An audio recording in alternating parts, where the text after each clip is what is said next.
हम भी केंद्र में हैं और हमारे यहाँ जब भी कोई इस प्रकार के नुकसान होता है आपदाओं से तो वहाँ केंद्रीय टीम जाती ही जाती है। तो इस तरह के नुकसान में जब जरूरत पड़ेगी तो केंद्रीय टीम भी आएगी। ये रिजर्व में रखा गया है। एक तो यहाँ बटालियन हेडक्वार्टर हमारा जो बिटा में उसमें है, तीन टीम वाराणसी में है और 2 टीम झारखंड में है। 8 टीम रिजर्व रखा गया है और 11 टीम को विभिन्न क्षेत्रों में भेजा गया है और 8 टीम ही रिजर्व में नहीं है। जरूरत पड़ने पर भुवनेश्वर को भी अलर्ट पर रखा गया है और कलकत्ता को भी अलर्ट पे रखा गया है, तो कोलकाता भी अलर्ट पे है और हम हर तरह से अलर्ट है। जरूरत पड़ेगा तो हम एयरलिफ्ट भी कहीं से जितनी जरूरत होगा उतना हम कर सकते हैं। पंचेश्वर जो हुई है जो कि इम्पोर्टेंट है, इंटरनेशनल मुद्दा है, तो इस मुद्दे पर बेहतर इसमें बात हो। और यह कोसी त्रासदी बिहार ने झेला है। 2023 अभी बीता है, लगभग जो मीटिंग हुई है लगभग साल भर पहले है और अपने तरफ से भारत ने सारे पहल करके नेपाल को दे दिया है। अब नेपाल अपनी उसकी समीक्षा कर रही होगी और बार बार जरूर भारत अगली बैठक के लिए चाहता है कि शीघ्र बैठक हो जाए और हम उस पर निजात पाए और नेपाल का उसमें इंतजार है। नेपाल पर हम लोग जरूर लगातार नेपाल के अधिकारियों से, हमारे विदेश मंत्रालय के अधिकारी लगातार संपर्क में है कि जल्दी से जल्द, और भारत सरकार भी नेपाल सरकार से संपर्क में है कि इस समझौते पे आए ताकि एक जो 11,500 करोड़ की राशि जो दी गई है, जब हम राशि जिन परियोजनाओं में हम यहाँ दिए हैं उसके क्रियान्वयन को भी उससे आप जोड़कर देख सकते हैं कि जब हम उधर के समझौते जो कर रहे हैं तो उसका इधर का जो भारत के हिस्से में जो काम करना है तो बिहार सरकार भी और बिहार को दिया गया है और बिहार भी उस काम को उसके साथ कोऑर्डिनेट करके कर ले। इसमें कितने दिन से मालूम है, कोविड में भी चले गए थे, बाढ़ में भी चले गए और 10 दिन की भी यात्रा नहीं की। और जो मुझको पता है 1 सप्ताह से तो कम से कम है, या नहीं तो 1 सप्ताह रहने वाले होंगे और दुबई की यात्रा पर है और बार बार दुबई जा रहे हैं।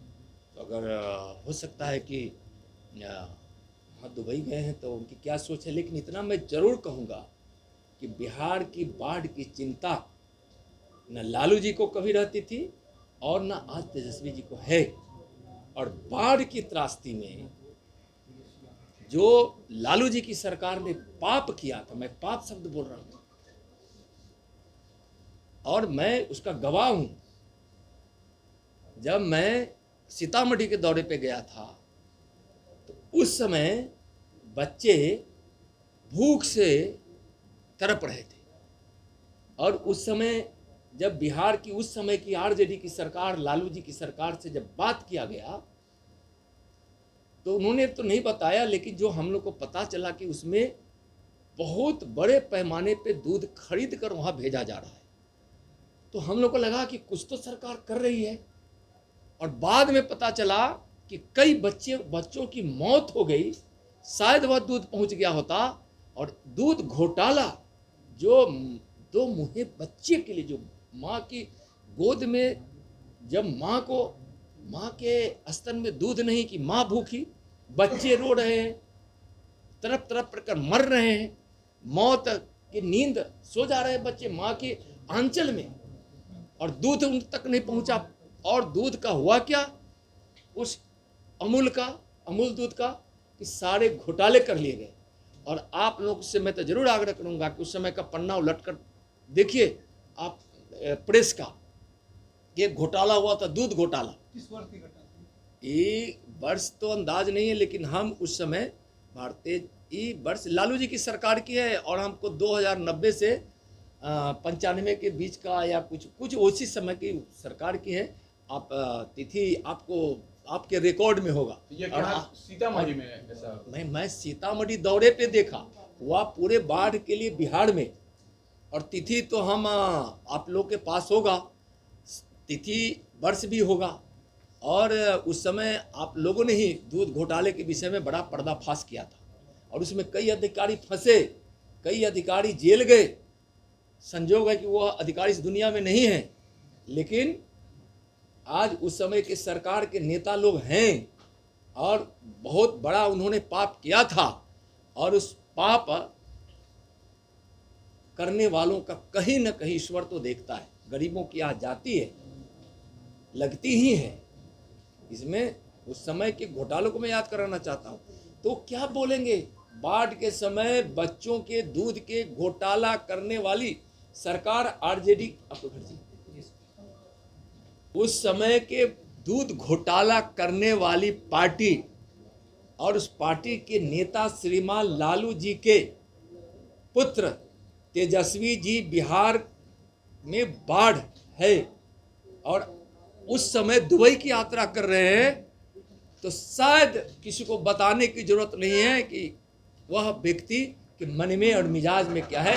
बिहार से कोई मतलब नहीं है, आजकल उनको दुबई से ज़्यादा मतलब रहता है। लालू जी बार एनडीआरएफ के सीओ साहब हैं यहाँ, आप परिचय एक बार अधिकारी का। मैं सुनील कुमार सिंह, कमांडेंट एनडीआरएफ हूँ और मेरी बटालियन बिहार और झारखंड दोनों राज्यों में आपदा से जुड़े जो विषय हैं उनको देखती है। मेरे राइट में है मिस्टर अश्विनी कुमार, ये डिप्टी कमांडेंट हैं और बटालियन के ऑपरेशंस को देखते हैं। मेरे लेफ्ट में है श्री संतोष कुमार, असिस्टेंट कमांडेंट, ये भी ऑपरेशंस को देखते हैं। शुरू करें। सबसे पहले तो आप लोगों को बहुत बहुत धन्यवाद। बाढ़ की स्थिति बिहार में बनी हुई है, कुछ इलाके में बाढ़ अपना प्रभाव दे चुका है, यानी प्रभावित हो चुका है। बिहार सरकार बहुत तत्परता के साथ बाढ़ की स्थिति से निपटने के लिए पूर्व में ही तैयारी कर रखी थी।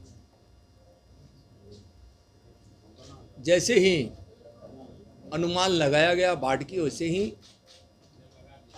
बिहार के माननीय मुख्यमंत्री नीतीश कुमार जी ने अपने अधिकारियों की सारी छुट्टियों को रद्द किए, आपातकालीन मीटिंग की गई और बाढ़ नियंत्रण के लिए जितने भी अवयव हैं सारी संस्थाओं को लगा दिया गया। एनडीआरएफ उसमें बहुत महत्वपूर्ण भूमिका निभाती है। आप सबको पता है कि एनडीआरएफ के प्रति एक इतना बड़ा विश्वास पूरी दुनिया को, भारत को और बिहार को जगा है, यह सबको ज्ञात है। हमारी एनडीआरएफ की टीम यहाँ हर आपदा में बिहार के लोगों को सहयोग करने के लिए तैयार रहती है। अभी 8 टीम को रिजर्व में रखा गया है और 11 टीमें अभी बाढ़ प्रभावित क्षेत्रों में भेज दी गई और 11 टीम में विभिन्न स्थानों पे हैं। जैसे आप चंपारण के क्षेत्र में हैं, पूर्वी बिहार में हैं। पूर्वी बिहार मतलब कि उत्तर बिहार का जो पूर्वी हिस्सा है, क्योंकि कोसी में और गंडक में अभी बाढ़ के खतरे को ज़्यादा बताया गया है, तो गंडक प्रभावित क्षेत्रों में और कोसी प्रभावित क्षेत्रों में भी भेजा गया है। बिहार में एनडीआरएफ का हेड क्वार्टर जो क्षेत्रीय बिहार और झारखंड का आपको पता है बीटा में है। एक अपना केंद्र बाजार समिति जहाँ पहले हुआ करता था दीदारगंज, वहाँ है, और एक अपना सेंटर सुपौल को भी बनाया गया है चकी है। अब 11 टीमें लगाई गई हैं और 8 टीमें रिजर्व हैं। जो 3 टीमें हेडक्वार्टर में भी है, 2 टीमें झारखंड में भी रखी गई है और 3 टीम को अलर्ट करके रखा गया है बनारसी में। इसके साथ साथ अगर ज़रूरत पड़ गया बिहार को बाढ़ से निपटने के लिए, लोगों के सहयोग के लिए, तो फिर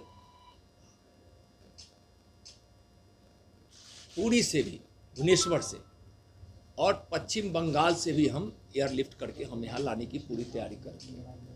बिहार सरकार की कई बैठकें एनडीआरएफ के साथ हुई है, हमारी भी बात सरकार से हुई है और केंद्र सरकार, चूँकि आपदा को बड़ी विपत्ति के रूप में हमारे प्रधानमंत्री जी देखते हैं और गृह मंत्री जी भी लगातार बिहार के बाढ़ की स्थिति पर निगरानी बनाए हुए हैं। उनका भी निर्देश है सरकार से लगातार बात करके जो भी सहायता पहुंचाया जाए, पहुंचाने में कहीं कोई कमी नहीं रहे। मैं स्पष्ट रूप से यह कहना चाहता हूं कि एनडीआरएफ हर परिस्थिति में बिहार में बाढ़ से प्रभावित लोगों को सहयोग के लिए, रेस्क्यू करने के लिए, यहाँ तक कि जब हमारी एक टीम जाती है तो उनके साथ मेडिकल के भी कोई न कोई हमारे एक्सपर्ट रहते हैं। वहाँ उनके साथ बहुत सारे इक्विपमेंट्स ऐसे जाते हैं कि रेस्क्यू करने से लेके कहीं अगर किसी को ज़रूरत पड़ जाए तो उस समय हम उनको थोड़ी बहुत मेडिकल प्राथमिक सहायता भी कर सकें। पूरी सज्जा सामानों से सुसज्जित जो जरूरत होती है एनडीआरएफ की टीम, एनडीआरएफ बिहार सरकार से लगातार संपर्क में है। एसडीआरएफ भी एनडीआरएफ के साथ और एसडीआरएफ के साथ एनडीआरएफ काम कर रही है। मैं बिहार के वासियों को स्पष्ट रूप से यह विश्वास दिलाना चाहता हूं कि बाढ़ की स्थिति आ गई तो यह तो आपदा है ही, लेकिन उस परिस्थिति में भयभीत होने की ज़रूरत नहीं है, चिंता करने की ज़रूरत नहीं है। ऐसे समस्या है तो बाढ़ ही एक बड़ी समस्या है, फिर भी उस परिस्थिति में चिंता करने की ज़रूरत नहीं है। एनडीआरएफ पूरी तरह से तैयार है और बिहार सरकार के नेतृत्व में एनडीआरएफ हर प्रकार से सहायता करने के लिए तैयार है। अभी आप लोगों में से एक प्रश्न कर रहे थे कि बिहार में बाढ़ की स्थिति बनती है, तो आखिर यह समस्या तो सालों साल सदियों पुरानी है। समस्या का कारण हम सब जानते भी हैं और उस स्थिति से बिहार को निजात मिले जब से प्रधानमंत्री आदरणीय नरेंद्र मोदी जी बने हैं, उस समय से कई प्रयास किए गए। भारत नेपाल की संयुक्त इकाई पंचेश्वर विकास प्राधिकरण की स्थापना की गई। बनते ही 2014 की बात बताते हैं, सितंबर महीने में जैसे उन्होंने शपथ लिया, उसके तुरंत बाद पंचेश्वर बहुउद्देशीय परियोजना के डीपीआर तैयार कर लिए गए हैं। नेपाली पक्ष के साथ साझा किया गया है और उस पर वार्ता चल रही है कि किस प्रकार से हम आगे प्रगति करें जिससे नेपाल को भी फ़ायदा पहुंचे और बिहार को भी फ़ायदा पहुंचे। मई 2023 में जब नेपाल के माननीय प्रधानमंत्री जी भारत आए थे तो विशेष रूप से माननीय अपने देश के प्रधानमंत्री आदरणीय नरेंद्र मोदी जी ने उनसे बात की और द्विपक्षीय परियोजनाओं को शीघ्र क्रियान्वयन किया जाए, इस पर वार्ता भी हुई। पंचेश्वर बहुउद्देशीय परियोजना के डीपीआर पर चर्चा हेतु विशेषज्ञों की टीम अक्टूबर 2023 में काठमांडू में बैठी थी और जल्द ही कुछ अच्छे परिणाम पर पहुंचेगी। सप्तकोशी उच्च बांध अपना बहुत महत्वपूर्ण बांध है जिसके विषय में बार बार चर्चा होती है।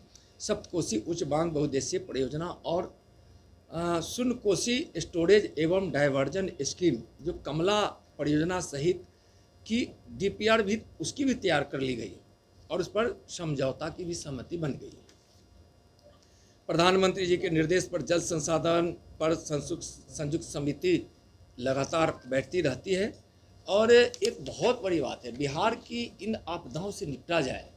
पिछले 2024 में माननीय प्रधानमंत्री जी ने जो प्रावधान कराया कि केंद्रीय बजट में 11,500 करोड़ रुपया बिहार के लोगों को जो दंश झेलना पड़ता है बाढ़ का, उसमें उनका दंश न झेले, बाढ़ को नियंत्रित किया जा सके या बाढ़ की स्थिति में हम उतना नुकसान नहीं पहुंचे जितना हमको बार बार उठाना पड़ रहा है। तो इस तरह से बाढ़ नियंत्रण के लिए 11,500 करोड़ रुपए देना जो पहली बार हुआ है और मुझको विश्वास है कि प्रधानमंत्री जी जितना आपदा को लेकर, बिहार के बाढ़ को लेकर चिंतित रहते हैं, माननीय गृह मंत्री जी भी हमेशा मॉनिटरिंग करते हैं और बिहार के मुख्यमंत्री माननीय नीतीश कुमार जी भी लगातार इस बाढ़ के स्थिति पर निगरानी बनाए हुए हैं।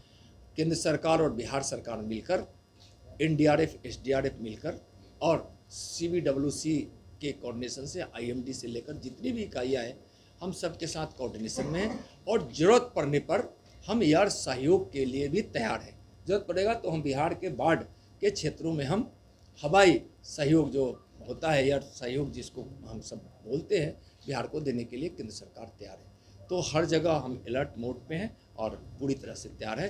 हम बाढ़ की स्थिति में हम सक्षम तरीके से हम सफलता प्राप्त करेंगे, हम लोगों को नुकसान नहीं उठाने देंगे। धन्यवाद।